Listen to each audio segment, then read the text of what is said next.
جی السلام علیکم. ڈاکٹر ثانیہ کھیڑا میرا نام ہے اور میں CEO ہوں لاہور میں ایک پرائیویٹ نرسنگ کالج کی. کافی دنوں سے ایک معاملہ جو اسلامی یونیورسٹی بھاولپور کا تھا چل رہا تھا. ان میں سے ایک وکٹم میں بھی ہوں. ہماری جو ایفیلیشن ہے وہ اسلامی یونیورسٹی بھاولپور کے ساتھ ہے اور ان کی جو ایفیلیشن پوری جو ٹیم ہے جو کمیٹی ہے اور اس کے جو سربراہ ہیں ڈاکٹر امجد ہیں اور باقی جو ان کی ٹیم ہے، ان لوگوں نے ایفیلیشن کے لیے جو ہے وہ مختلف طریقوں سے ہیلو بہانوں سے جو ہے وہ مجھے ہراساں کیا اور ایفیلیشن دے دی اور اس ایفیلیشن کو کنٹینیو رکھنے کے لیے ان کے غلط مطالبات، ان کی بے بنیاد جو شرطیں اور جو بے بنیاد ان کی حرکتیں تھیں، آخر میں نے اس پہ آواز اٹھائی. سب سے پہلے میں میڈیا کا شکریہ ادا کرنا چاہتی ہوں کہ انہوں نے مجھے یہ موقع دیا اور مجھے یہ کہا کہ میں اپنی آواز جو ہے وہ دنیا کے سامنے لے کے آؤں. یہ آج میری ایک آواز نہیں ہے، یہ تمام عورتوں کی آواز ہے، ایسی تمام بچیاں جو اپنے ساتھ ہونے والے ظلم اور زیادتی پہ بالکل خاموش رہتی ہیں. میں نے جو VC صاحب ہیں ان کو ایک اپلیکیشن لکھی اور اس اپلیکیشن میں میں نے ان سے کہا کہ مجھے انصاف دیا جائے اور آپ کی جو چیئرمین ایفیلیشن کمیٹی اور ان کی جو ٹیم ہے یہ میرے کالج میں وزٹ کے بہانے آتی ہے اور آ کے ہمیں اور میری تمام اسٹوڈنٹس کو، تمام فیمیل سٹاف کو جو ہے یہ ہراساں کرتے ہیں اور مجھ پہ ذاتی طور پہ نازیبا جملے کسے گئے. مجھے نازیبا طور پہ ایسی غلیظ باتوں کا سامنا کرنا پڑا جو میں ڈیزرو نہیں کرتی تھی as a CEO. Social worker ہوں، ایک عرصے سے کام کر رہی ہوں. مردوں کی ذومینی باتیں، ان کے رویوں کو بخوبی جانتی ہوں، کس طریقے سے بات کہی جاتی ہے اور اس کا کیا مطلب ہوتا ہے. مجھے کوئی رسپانس یونیورسٹی نے نہیں دیا. یونیورسٹی کو 10 دن کے بعد خیال آیا جب میں خاتون مہذب کے پاس اپنا کیس لے گئی تو یونیورسٹی کی ہراسمنٹ کمیٹی نے میرے سے رابطہ کیا اور مجھے آرڈر کیے کہ آپ اگلے دن 12 بجے آئیں. میرے لیے سیکیورٹی تھریٹ بہت زیادہ ہے. پرسوں رات کا واقعہ ہے جس ہوٹل میں میرا سٹے تھا. آج میں بھاولپور میں ہوں، ہائی کورٹ میں میری ہیئرنگ تھی. وہاں پہ مجھے ایک ان نون نمبر سے کال آئی، ان کے PT سیل نمبر پہ، کہ اپنی ٹانگوں پہ چل کے آئی ہو، ٹانگوں پہ چل کے واپس نہیں جاؤ گی. تو بینگ اے وومن میرے لیے یہ الارمنگ تھا. مجھے اپنی لوکیشن چینج کرنی پڑی. اس طرح بہت سارے لوگ جو مجھے تھریٹ بھیجتے ہیں ان کے حوالے سے کہ آپ کا ادارہ بند کر دیا جائے گا، آپ کے بچوں کو نقصان پہنچایا جائے گا. میں ایک ذہنی اذیت، ایک ذہنی کوفت میں مبتلا ہوں. اور اس کے بعد جب خاتون مہذب نے 13 تاریخ کو ان کو بلایا، یہ پیش ہوئے. خاتون مہذب نے 20 تاریخ فائنل کی کہ آپ اپنے ایویڈنس کے لیے جو ہے اور اپنے جو آپ کے پاس ثبوت ہیں، گواہان ہیں، ان کو لے کے آپ یہاں پہ آئیں. تب یہ لوگ اتنا ڈر گئے اور ڈر کے آ کے انہوں نے بھاولپور ہائی کورٹ بینچ میں آ کے سٹے لے لیا، جبکہ ان کا سٹے بالکل بے بنیاد تھا. آج انہوں نے 25 تاریخ جو ہے وہ ڈیٹ دے دی ہے ہمیں. مجھے بہت امید ہے جج صاحب سے کہ 25 کو جب آرگومنٹ ہوں گے تو وہ لازمی انصاف کرتے ہوئے سٹے کو یہاں سے خارج کریں گے. 25 اکتوبر 25 اکتوبر کو جو ہے وہ دوبارہ مجھے یہاں پہ آنا ہے اور اس وقت میں امید کرتی ہوں کہ مجھے ضرور انصاف ملے گا. اور وومن مہذب میں کب آپ کی ڈیٹ تھی؟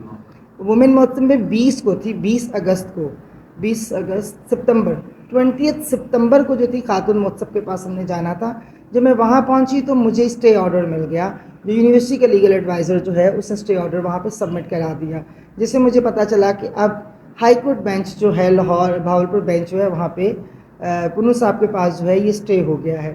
یہ اسٹے بالکل بے بنیاد ہے. یہ ان کی بزدلی اور ان کی اوچھی حرکندوں کی وجہ سے یہ انہوں نے اسٹے لیا ہے. وہ مجھے مزید ہراساں کرنا چاہتے ہیں. ہراسمنٹ کا سلسلہ رک نہیں رہا، بڑھتا جا رہا ہے. آپ یقین کیجئے گا کہ میرے اس ویڈیو پیغام سے مجھے بہت امید ہے کہ بچیوں کو حوصلہ ملے گا. وہ بات کریں گی، وہ بتائیں گی، وہ ہراسمنٹ کے مطلب کو سمجھیں گی، ہراسمنٹ ہوتی کیا ہے اور اس ہراسمنٹ سے انہوں نے اپنے آپ کو کس طرح بچانا ہے. اگر میرے جیسی ایک ایج گروپ کی عورت جو ایک ادارہ چلا رہی ہے وہ ان کی غلیظ نظروں، غلیظ باتوں کا سامنا کر رہی ہے تو یہ بچیوں کے ساتھ کیا کچھ نہیں کرتے ہوں گے. ان کو نمبر دینے کے بہانے ان کو کس طرح یہ لوگ بلیک میل کرتے ہوں گے. تو خدا را یہ یونیورسٹی کا واقعہ ہے اس کو ایزی نہ لیا جائے. اور اس کے ساتھ ساتھ مجھے اس چیز کا ہمیشہ افسوس رہتا ہے کہ بچیوں کے لیے پریشر بہت زیادہ ہے، پڑھنے والی بچیوں پہ. ان کے پیرنٹس خوفزدہ ہو گئے ہیں تو میرا ان کو بھی پیغام ہے کہ خوفزدہ مت ہوں. اپنی بچیوں کی تربیت کریں، انہیں بہادر بنائیں، انہیں بولنا سکھائیں. میں ایک دفعہ پھر میڈیا کا شکریہ ادا کرتی ہوں. امید کرتی ہوں کہ آپ مجھے انصاف دلانے میں میری آپ کا مدد کریں گے. ایشو کیسے بنا، کب بنا اور کس کس کے ساتھ بنا آپ کا؟ یہ ایشو سٹارٹ ہوا کہ جب پہلی دفعہ ہم نے ایفیلیشن جو تھی ان کے پاس اپلائی کی اسلامی یونیورسٹی بھاولپور کے ساتھ. نرسنگ کالج میں جب آپ نے ڈگری پروگرام کرنا ہوتا ہے تو آپ کو ایک یونیورسٹی کی ضرورت ہوتی ہے. تو ہمیں اسلامی یونیورسٹی بھاولپور ریکمینڈ کیا گیا کہ اچھی یونیورسٹی ہے, ہم ان سے ایفیلیشن لے لیتے ہیں. ہم نے ان سے ایفیلیشن اپلائی کر دی. ایفیلیشن پہ جب یہ لوگ وزٹ پہ آئے, یہ 6 لوگ تھے, ان کے ساتھ ایک بھی خاتون نہیں تھی, اور یہ لڑکیوں کا ادارہ ہے جہاں پہ فیمیل سارا سٹاف ہے. اور پھر کمروں میں جا کے کمرے کی انسپیکشن کی گئی. اسی دوران جب میں ان کو پورے کالج کا وزٹ کرا رہی تھی, انہوں نے مجھ سے نازیبہ باتیں کی, لائک یہ میں کس طرح کے کپڑے پہنتی ہوں, میرے جیسی عورتیں بہت دیکھی ہیں انہوں نے, اور میں کیا, یہ نرسنگ کیا ہوتی ہے. انہوں نے میرے پروفیشن کو غلط کہا, جبکہ میں نرس نہیں ہوں, لیکن نرسنگ کالج کو آن کرنے کی وجہ سے میں نرسنگ پورے ڈپارٹمنٹ کے لیے, اس پورے سسٹم کے لیے لڑوں گی, ہر اس عورت, ہر اس بچی کے لیے لڑوں گی. اس کے بعد سے انہوں نے ہمیں ریجیکشنز بھیجنی شروع کر دی.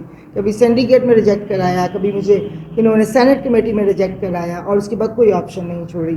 اور اس کے بعد جو 2 سالہ پروگرام تھا اس کو ڈکلائن کر دیا, اور 4 سالہ پروگرام کو کنٹینیو رہنے دیا. ایک انفراسٹرکچر 4 سالہ پروگرام کے لیے ٹھیک تھا, 2 سالہ پروگرام کے لیے نہیں ٹھیک تھا. تو یہاں سے ان کی بدنیتی جو تھی وہ صاف ظاہر ہوتی تھی. یہاں پہ یونیورسٹی میں ہر بندہ جانتا ہے. وہ مجھے کہتے تھے کہ آپ کو میرے اختیارات کا اندازہ نہیں ہے, میں منی وی سی ہوں, میں کچھ بھی کر سکتا ہوں, میں یونیورسٹی جو ہے اس وقت پوری میرے اختیار میں ہے. ہمارا المیہ یہ کہ ہم جس ملک میں رہتے ہیں وہاں پہ مافیا کا راج ہے. پیور صاف ستھری جو ہے وہ انکوائری ہونے ہی نہیں دی گئی. میں کڑی ثابت ہوں گی انشاءاللہ تعالیٰ. اگر مجھے انصاف ملے گا تو بہت بچیوں کو حوصلہ ملے گا, بہت لوگ سامنے آئیں گے, پھر یہ مافیا کچھ نہیں کر سکے گا. ابھی تک ٹربیونل کا کوئی فائنڈنگ سامنے نہیں آئی. ابھی تک وزیر اعلیٰ نے جو کمیٹیاں بنائی, جو کمیشن تشکیل دیے, کوئی انکوائری سامنے نہیں آئی. میں جب بولی, جس فورم پہ بھی بولی, انہوں نے کہا نہیں یہ ہراسمنٹ نہیں ہے. تو مجھے بتانا ہے کہ یہی ہراسمنٹ ہے, یہ ہراسمنٹ کا آغاز ہے. ان کی بات نہیں مانی تو آج میڈیا کے سامنے بیٹھ کے ہر بچی, ہر بہن, ہر عورت کو پیغام دینا چاہتی ہوں کہ ہراسمنٹ کو سمجھیں کیا ہے. اب خاتون مہوتسو کے پاس جو میرا کیس چل رہا ہے, میری آنریبل جج صاحب سے اپیل ہے کہ 25 کو اس کو جو سٹے انہوں نے بے بنیاد سٹے لیا ہے اس کو خارج کر دیا جائے. مجھے خاتون مہوتسو کے فیصلے پہ پورا یقین ہے, اور مجھے امید ہے کہ مجھے وہاں سے انصاف ملے گا, اور یہ ڈسمس فرام سروس بھی ہوں گے, ان کو فائن بھی ہوگا, یہ جتنے میرے ڈیمیجز ہیں وہ بھی یہ پورے کریں گے, اور ان کے وارنٹ بھی ہوں گے. اور اس کے بعد انشاءاللہ اس واقعے میں ضرور تبدیلی آئے گی. میں وہ کڑی ثابت ہوں گی اس میں انشاءاللہ. ڈاکٹر امجد, پروفیسر ڈاکٹر امجد, چیئرمین ایفیلیشن کمیٹی, ان کے ساتھ ہی فرحان مختار جو نرسنگ کے ڈین ہیں, اس کے ساتھ ایوب ججا صاحب اور ارشد بھٹی صاحب, اور ان کے ساتھ ان کے جو لوگ آئے تھے کلیریکل اور ڈپٹی وغیرہ, ذوالقرنین اور شاہد, یہ لوگ ان کی پوری ٹیم کا ایک حصہ تھے. کلاس روم میں جا کے دروازے بند کر کے وائٹ بورڈ پہ نمبر لکھا گیا کہ اگر آپ کو کسی قسم کا ایگزامس کو لے کے یا ادارے کو لے کے مسئلہ ہو تو آپ ہمارے پرسنل نمبر پہ کانٹیکٹ کر سکتے ہیں. تو بچیوں کے پیرنٹس نے ہمیں کمپلین کی کہ کون سی ٹیم تھی, وہ 6 بندے تھے, انہوں نے کلاس روم سے دروازے بند کر کے نمبر لکھے, تو کیا آپ کی اجازت کے ساتھ تھے. اس طرح کی چیزوں سے معاملات شروع ہوئے. اس کے بعد انہوں نے مجھے انتہائی زورمانی باتیں کرنا شروع کر دی, گاہے بگاہے مجھے پیغام دینا شروع کر دیا کہ میڈم 5 منٹ کے لیے آ کے بات سن لیں. یہاں تک کہا گیا کہ میڈم 5 منٹ کے لیے ان کے روم میں جا کے پرسنل ان کی بات سن لیتی تو کیا چلا جانا تھا. آپ کا ادارہ جو ہے وہ سیف رہے گا, ادارہ چلانا ہے تو آپ کو ڈاکٹر.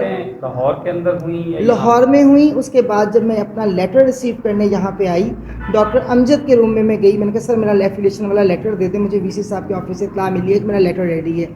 سر 11:23 پہ میں ان کے روم میں گئی, اور وہاں پہ فرحان موجود تھا اور 1-2 لوگ اور موجود تھے. 3:33 تک انہوں نے مجھے لیٹر نہیں دیا, مجھ سے الٹی سیدھی باتیں کرتے رہے.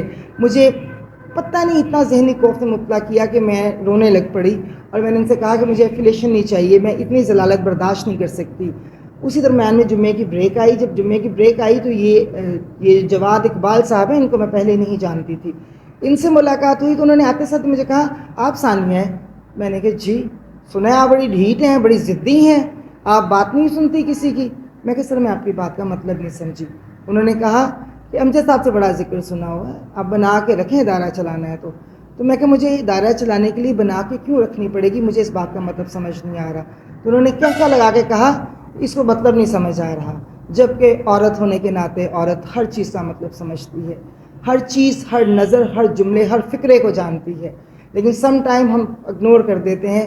میری آج آواز اٹھانے کا مقصد صرف یہ ہے کہ ڈاکٹر امجد, ڈاکٹر جواد ڈاکٹر ایوب ججا صاحب، فرحان مختار اور دیگر، ان لوگوں کو اس عہدوں پہ رہنے کی ہرگز اجازت نہیں ہے. یہ لوگ ڈیزرو نہیں کرتے. جو اپنے کردار میں اتنے گندے ہیں وہ ادارے کی جانچ پڑتال کیا کریں گے؟ تو ان کو کڑی سے کڑی سزا ملنی چاہیے، ان کو ان کے منطقے انجام تک پہنچنا چاہیے. ابھی آپ کیا کہیں گے